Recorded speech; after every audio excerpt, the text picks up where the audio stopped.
সেই জন্য আমরা যে মাইনেটা পেয়েছি সেটা দিয়ে গ্রামের মানুষের যাতায়াতের সুবিধার জন্য আর যাতায়াতের সুবিধার জন্য গ্রাম উন্নয়নের কাজে নিজের মাইনের টাকাটা লাগাতে পেরে এবং কোপের পক্ষ থেকে যে শোনা গেছে এখানে লাইট লাগানো হচ্ছে, কি বিষয় বা কেন লাগানো হচ্ছে লাইট বা বৃত্তান্ত কি? আপনারা জানেন বিগত কয়েক মাস আগে পঞ্চায়েত ভোটকে কেন্দ্র করে শাসক দল যে তাণ্ডব চালিয়েছিল সব কিছু বাধা বিপত্তি উপেক্ষা করে আমরা জনগণের মূল্যবান ভোট নিয়ে জনপ্রতিনিধি হয়েছি।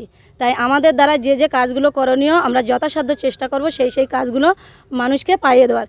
কিন্তু দুঃখের বিষয় শাসক দলের পক্ষ থেকে যে প্রধান হয়েছে তিনি আমাদের কোনো সরকারি সুযোগ সুবিধা দিচ্ছে না। সেই জন্য আমরা যে মাইনেটা পেয়েছি সেটা দিয়ে গ্রামের মানুষের যাতায়াতের সুবিধার জন্য আর যাতায়াতের সুবিধার জন্য গ্রাম উন্নয়নের কাজে নিজের মাইনের টাকাটা লাগাতে পেরে এবং কমিটির ছেলেদের সহযোগিতায় লাগাতে পেরে নিজেকে ধন্য মনে করছি।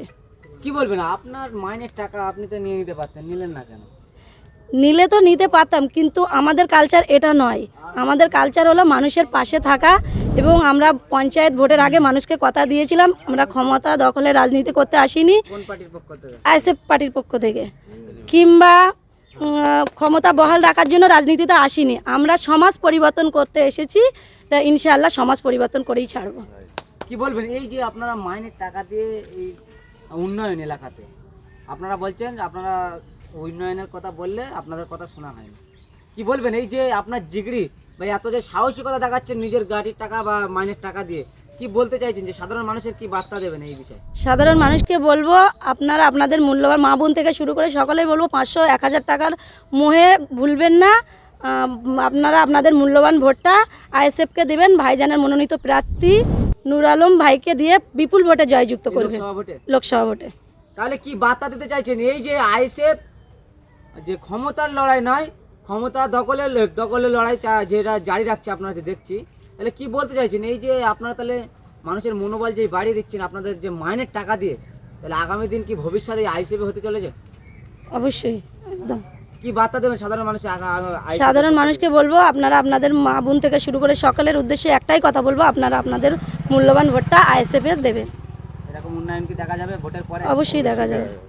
লড়াইয়ের ময়দানে পাওয়া যাবে কি আপনাকে? অবশ্যই পাওয়া যাবে। সামনে লোকসভা ভোট, পঞ্চায়েত ভোটে মুড়ির মতন এই ভাঙড়ে বোমা পড়েছিল, সেই ভাঙড় থেকে আপনি ক্যান্ডিডেট হয়ে জিতে আজকে মাইনের টাকা দিয়ে উন্নয়ন করছেন, ভয় লাগছে না এই শাসকের বিরুদ্ধে লড়াই করতে? না, ভয় লাগছে না।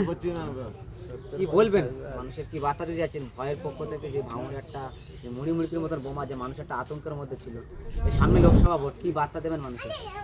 সামনে লোকসভা ভোটে এটাই মানুষকে বার্তা দেবো, মানে আইএসএফ বোম বন্দুক গুলির ভয় পায় না। এরা সবসময় সততার পথে আছে, সততার পথে থাকবে। যদি সততার পথে থেকে যদি মৃত্যু হয় মৃত্যুকে বরণ করে নেবে, কিন্তু কোনো শাসকের হুমকি ঝুমকির কাছে ভয় পায় না, মাথা নত করবে না।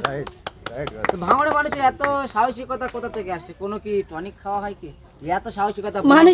মানুষের ভালোবাসা আছে, সততা আছে, সেই জন্য।